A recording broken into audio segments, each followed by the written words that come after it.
Mas a esposa de Abraão tinha pensado que Deus já havia esquecido. A esposa de Abraão pensou que Deus se esqueceu, que Deus não atuou. E quando Deus quer atuar, ela diz: agora é impossível, porque eu não tenho condições. Mas será que há impossíveis para Deus? Há ou não há? Não.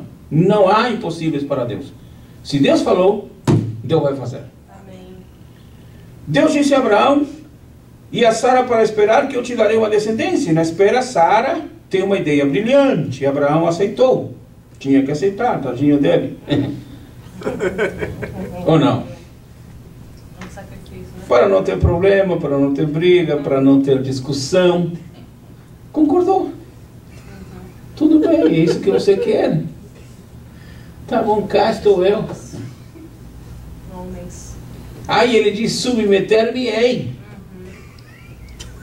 Só dessa vez, em toda a vida, só dessa vez que ele concordou. Abraão talvez disse para a mulher: o que eu não faço por teu amor? Não é verdade? Eu amo demais.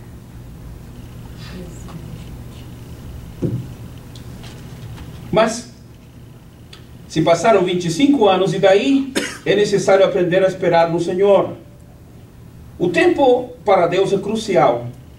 Eclesiastes 3:11 disse: tudo fez formoso em seu tempo. As coisas que Deus faz no tempo dele são formosas. Amém. As coisas que Deus realiza no tempo dele, naquilo que biblicamente é chamado no Novo Testamento de Kairos, o tempo exato de Deus, o tempo preciso de Deus. Interessante que a Bíblia vai escolher, na Bíblia encontramos 3 palavras para tempo. Aion, que seria a palavra tempo para determinar uma geração, um século, um longo período de tempo. A outra palavra é a palavra cronos, ou cronos. Daí cronômetro, cronologia, que vai segundo a segundo, marcando o tempo. É o chamado tic-tac. Pode ser muito tempo, pode ser pouco tempo, mas é tempo. O tempo está sendo sempre marcado. O tempo passa. A gente para, mas o tempo continua. Ele vai marcando o tempo. Enquanto Aion significa uma geração, significa uma década, significa um século, significa um longo período de tempo, Cronos é o tempo que vai sendo marcado lentamente, mas sem parar. E a outra palavra para tempo na Bíblia é a palavra kairos, que é o tempo quando Deus quer agir por sua própria vontade. E o que a Bíblia fala aqui em Eclesiastes 3:11 é esse tipo de tempo. Tudo fez formoso em seu tempo, no tempo certo. Daí que a palavra vai dizer que a palavra falada no tempo certo é como uma salva de prata trazendo uma maçã de ouro. Tudo aquilo que é falado no tempo certo. E para o pregador ele tem que falar antes do tempo, no tempo e ainda depois do tempo. Porque de repente falando depois do tempo, depois que passou o chicote, depois que passou a dificuldade, depois que passou a necessidade, a pessoa possa refletir e voltar para Deus. Tudo aquilo que não é em seu tempo, ou seja, o tempo de Deus, perde toda a formosura. Nós não devemos estar fora do tempo. Como diz Eclesiastes 3:1, há tempo para todo propósito debaixo do céu. Às vezes nós achamos que estamos sem tempo, e é verdade que temos muitas coisas a fazer, compromissos. Temos que lidar com o tempo, com a distância, com as circunstâncias, com as necessidades, com os problemas, com a fraqueza humana. Há uma quantidade de coisas, e nisso aí ficamos às vezes meio perdidos em relação ao tempo. Mas a Bíblia diz que para tudo há um tempo.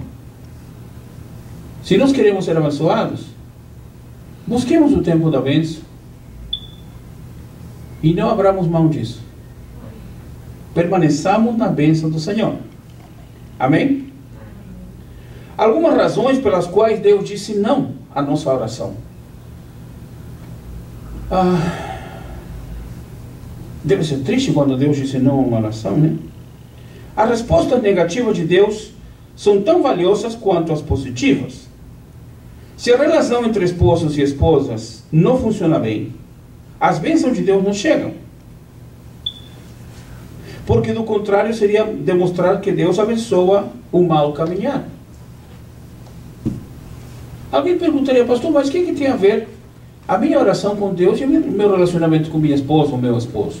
Será que tem a ver alguma coisa? Tem. 1 de Pedro, capítulo 3, versículo 1, disse para as mulheres: vós mulheres, sede submissas aos vossos maridos. Amém. É duro, mas tem que fazer. E o versículo 7 diz: vós maridos, vivei com elas com entendimento. Ou seja, para viver com uma mulher precisa de entendimento. Vós maridos, vivei com elas com entendimento, dando honra à mulher como vaso mais frágil.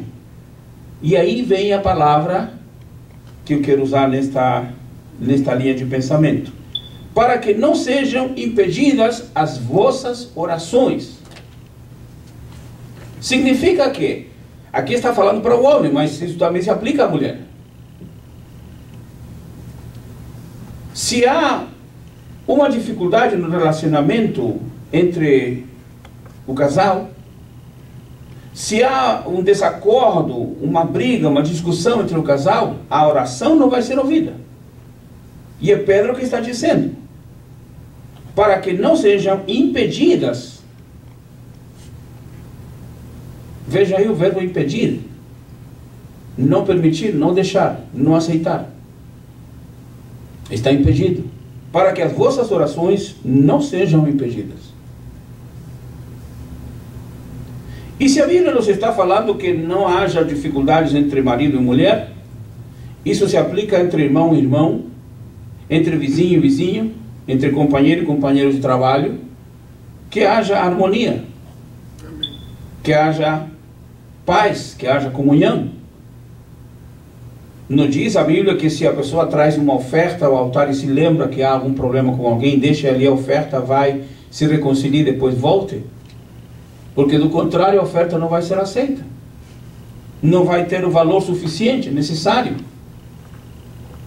Quantas orações nossas estão sendo impedidas? Talvez a pessoa diga: mas eu não briguei com ninguém.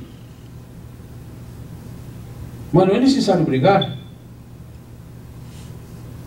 Você sabe que a Bíblia diz, quando o Senhor Jesus Cristo estava aplicando a diferença entre a lei e a graça, por exemplo, na lei o pecado de adultério só era pecado quando era comprovado, quando havia testemunhas. Ou então quando o homem tinha uma certa dúvida de que a mulher tenha feito alguma coisa errada, levava a mulher para o templo. Mas a mulher nunca podia fazer isso e dizer para o sacerdote: eu acho que meu marido está me traindo. Ela não podia fazer isso. Só o homem. Ou então quando alguém era flagrado no ato, aí então isso era pecado, porque era comprovado que houve um desvio de conduta. Aí o Senhor Jesus Cristo, agora aplicando esse conhecimento que o judeu tinha em relação ao aspecto moral, ao aspecto do cuidado entre marido e mulher, a respeito do compromisso feito diante de Deus no casamento, o Senhor Jesus Cristo diz: ouvistes falar. E aí ele vai falar em relação ao adultério.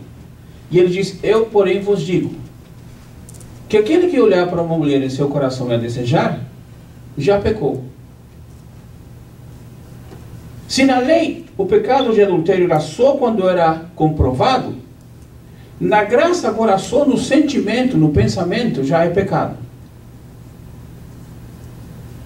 Isso não se aplica só para a lei, para o pecado de adultério.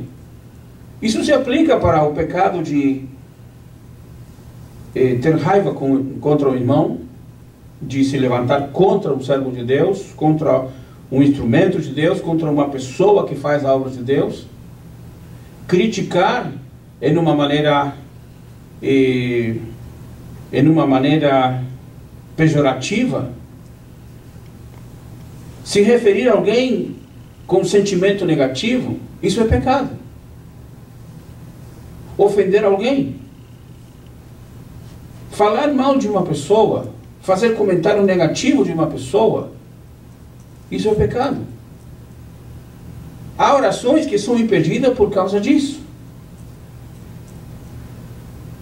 Provérbios 21:13 diz: quem tapa, ou seja, tampa, cobre o seu ouvido ao clamor do pobre, também quando ele clamar, não será ouvido. Se você ou se eu vejo alguém que está passando necessidade, que tem problema, e pediu alguma coisa para mim, eu não valorizo, eu não estendo a mão,